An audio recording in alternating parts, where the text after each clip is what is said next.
High court में कंगना रनावत के समर्थन में आखिर क्यों उतरी उद्धव सरकार। चलिए बताते हैं कि आखिर क्या है ये पूरा मामला। खत्म ही नहीं हो रहा है बॉलीवुड एक्ट्रेस कंगना रनावत का विवादों से रिश्ता। एक बार फिर से कुछ ऐसा ही देखने को मिल रहा है। महाराष्ट्र सरकार से बीते कुछ समय पहले ही तीखी जुबानी जंग देखने को मिली थी कंगना की, लेकिन एक मामला ऐसा भी है जहां महाराष्ट्र सरकार एक तरह से कंगना रनावत को सपोर्ट कर रही है। जी हां, दरअसल महाराष्ट्र सरकार ने गुरुवार को बॉम्बे हाईकोर्ट में बॉलीवुड एक्ट्रेस कंगना रनावत के ट्विटर अकाउंट को स्थायी रूप से निलंबित किए जाने की मांग वाली याचिका का विरोध किया। सरकारी वकील ने कहा कि याचिकाकर्ता अली काशिफ खान देशमुख द्वारा की गई मांगे स्पष्ट है और याचिका को खारिज किया जाना चाहिए। आपको बता दें कि मुंबई के एक वकील देशमुख ने अपनी आपराधिक याचिका में कहा कि ट्विटर के माध्यम से देश में नफरत फैलाने से रोकने के लिए कंगना रनावत के अकाउंट को स्थायी रूप से निलंबित या बंद करने का निर्देश दिया जाना चाहिए। याचिकाकर्ता ने कहा कि ट्विटर जैसे मंच के दुरुपयोग को रोकने के लिए देश के दिशा निर्देशों और कानून का पालन करने का भी निर्देश दिया जाना चाहिए। और उन्होंने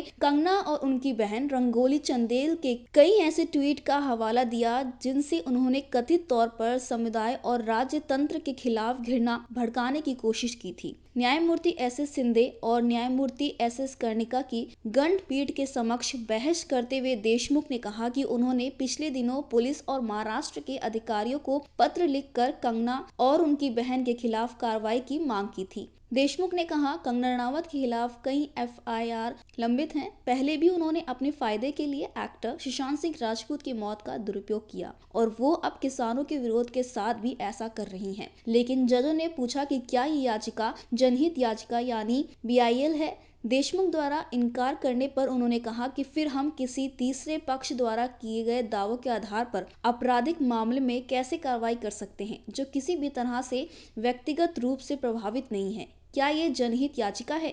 यदि नहीं तो आपको व्यक्तिगत क्षति दिखानी होगी। ये आपको कैसे प्रभावित कर रहा है? सरकारी वकील ने दलील दी कि याचिका में ये नहीं बताया गया है कि याचिकाकर्ता द्वारा संदर्भित ट्वीट ने जनता को कैसे प्रभावित किया है। उन्होंने कहा कि ये एक बहुत ही अस्पष्ट याचिका है। ट्विटर एक अंतर्राष्ट्रीय संस्था है, कोई भी इस तरह स्पष्ट मांगे नहीं कर सकता है। याग्निक ने कहा कि ये दलील सही नहीं और इसका निपटारा किया जाना चाहिए। रोचक खबरों के लिए यूं ही जुड़े रहें हमारे साथ और हाँ, हमें सब्सक्राइब करना ना भूलें। नीचे दिए बेल आइकन को जरूर